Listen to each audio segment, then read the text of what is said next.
அஸ்ஸலாமு அலைக்கும். Hi friends, எப்படி நல்லா இருக்கீங்களா? குவைத் வரும் விமானங்கள் அதிரடியாக குறைந்துள்ளன. 14 விமான நிறுவனங்கள் எடுத்த அதிரடி முடிவு. மிக மிக முக்கியமான நியூஸை பார்க்க போகிறோம்.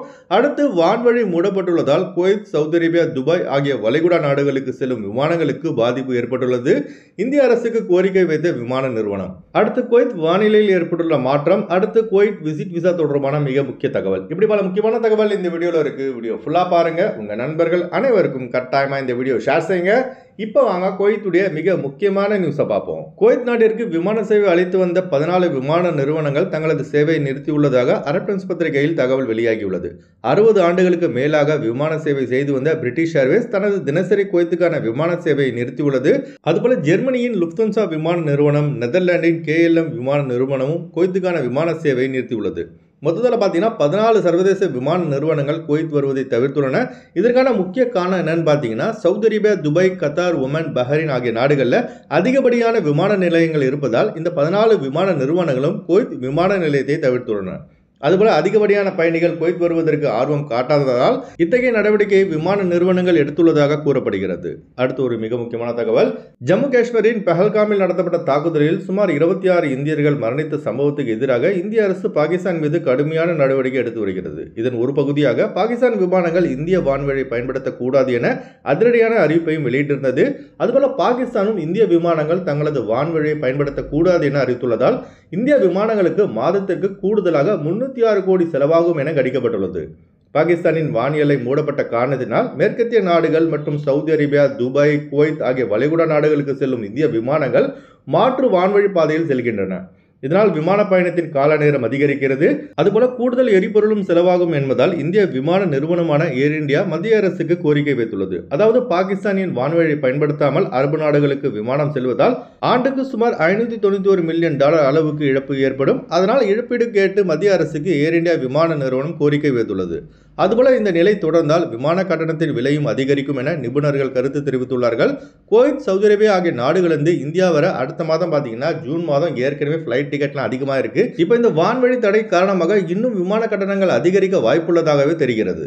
அடுத்த தகவல். குவைத்துடைய வானிலையில் தற்போது மாற்றம் ஏற்பட்டுள்ளதாக குவைத்துடைய மெட்ரோலஜிக்கல் டிபார்ட்மெண்ட் தெரிவித்துள்ளது. இதன் காரணமாக குவைத்தின் சில பகுதிகளில் மணல் காற்று மற்றும் பரவலாக மழை பெய்ய வாய்ப்புள்ளதாக வானிலை ஆய்வு மையம் எச்சரித்துள்ளது.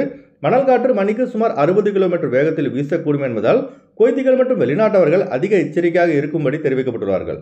குறிப்பாக வாகன ஓட்டுநர்கள் அதிக எச்சரிக்கையாக வாகனம் ஓட்டுங்கள் என தி ஜெனரல் டிராஃபிக் டிபார்ட்மெண்ட் வெளியிட்டுள்ள அறிக்கையில் குறிப்பிடப்பட்டுள்ளது. இந்த வீடியோ பார்க்குற நீங்கள் உங்கள் ஏரியாவில் மணல் காற்று சூழ்ந்திருந்தால் மறக்காம கமெண்ட் பதிவு செய்யுங்க. அதுபோல வெளியே போகும்போது டஸ்ட் அலர்ஜி ஏற்பட வாய்ப்புள்ளதால் மாஸ்க் அணிந்து கொண்டு செல்லுங்கள். அடுத்து நம்ம சப்ஸ்கிரைபர் ஒரு டவுட் கேட்டிருந்தாங்க. ப்ரோ, குவைத்துக்கான விசிட் விசா எத்தனை மாதம் வரை வழங்கப்படுகிறதுன்னு. குவைத்துக்கான விசிட் விசா பார்த்தீங்கன்னா 1 மாதம் வரை தான் வழங்கப்படுகிறது. ஆனால் இதுக்கு முன்னாடி 3 மாதம் வரை வழங்கப்படும் என அறிவிப்பு வெளியாகி இருந்தது. ஆனால் அந்த 3 மாதம் விசிட் விசாவை இன்னும் அமல்படுத்தவில்லை. இப்போ 1 மாதம் வரை தான் குவைத் விசா வழங்கப்படுகிறது. அதுபோல குவைத் விசிட் விசா எடுப்பதற்கு வெளிநாட்டவர்கள் 400 குவைத் தினார் சம்பளம் வாங்க வேண்டும். இதுவே ஃபேமிலி விசா எடுப்பதாக இருந்தால் வெளிநாட்டவர்கள் 800 குவைத் தினாருக்கு மேல் சம்பளம் வாங்க வேண்டும். அதுபோல விசிட் விசாவில் குவைத் வருபவர்கள் குவைத் ஏர்வேஸ் அல்லது ஜெசிரா ஏர்வேஸில் மட்டும்தான் குவைத் வர முடியும். அடுத்து வாங்க ஃப்ளைட் அப்டேட் பார்ப்போம். குறைந்த கட்டணத்தில் விமான டிக்கெட் எடுக்க விரும்புபவர்கள் ஸ்கிரீனில் தெரிகிற ஜியா டிராவல்ஸ் நம்பரை கனெக்ட் பண்ணிட்டு குறைந்த கட்டணத்தில் விமான டிக்கெட் எடுத்துக்கொள்ளலாம். அதுபோல PCC, மெடிக்கல், ஸ்டாம்பிங், அட்டஸ்டேஷன் இந்த ப்ராசஸும் செய்து தரப்படுகிறது. சென்னை டு குவைத் 10,500 ரூபாய்க்கு சலாம் ஏர்வேஸில் ஃப்ளைட் எடுக்கலாம். குவைத் டு சென்னை 26 குவைத் தினாருக்கு சலாம் ஏர்வேஸில் ஃப்ளைட் எடுக்கலாம். திருச்சி டு குவைத் 18,300 ரூபாய்க்கு இண்டிகோ ஏர்லைன்ஸில் ஃப்ளைட் எடுக்கலாம். குவைத் டு திருச்சி 49 குவைத் தினாருக்கு ஏர் இந்தியா எக்ஸ்பிரஸில் ஃப்ளைட் எடுக்கலாம். திருவனந்தபுரம் டு குவைத் 14,500 ரூபாய்க்கு ஏர் அரேபியாவில் ஃப்ளைட் எடுக்கலாம். குவைத் டு திருவனந்தபுரம் 37 குவைத் தினாருக்கு ஏர் அரேபியாவில் ஃப்ளைட் எடுக்கலாம். மதுரை டு குவைத் 16,600 ரூபாய்க்கு ஸ்ரீலங்கன் ஏர்லைன்ஸில் ஃப்ளைட் எடுக்கலாம். குவைத் டு மதுரை 52 குவைத் தினாருக்கு ஸ்ரீலங்கன் ஏர்லைன்ஸில் ஃப்ளைட் எடுக்கலாம். பெங்களூர் டு குவைத் 10,400 ரூபாய்க்கு சலாம் ஏர்வேஸில் ஃப்ளைட் எடுக்கலாம். குவைத் டு பெங்களூர் 28 குவைத் தினாருக்கு சலாம் ஏர்வேஸில் ஃப்ளைட் எடுக்கலாம். கொழும்பு டு குவைத் 68 குவைத் தினாருக்கு ஏர் அரேபியாவில் ஃப்ளைட் எடுக்கலாம். குவைத் டு கொழும்பு 31 குவைத் தினாருக்கு ஏர் அரேபியாவில் ஃப்ளைட் எடுக்கலாம். அடுத்து வாங்க குவைத்துடைய தினார் ரேட் பார்ப்போம். ஒரு தினார் குவைத் இந்தியாவின் மதிப்பு 273 ரூபாய் 97 பைசாவாக உள்ளது.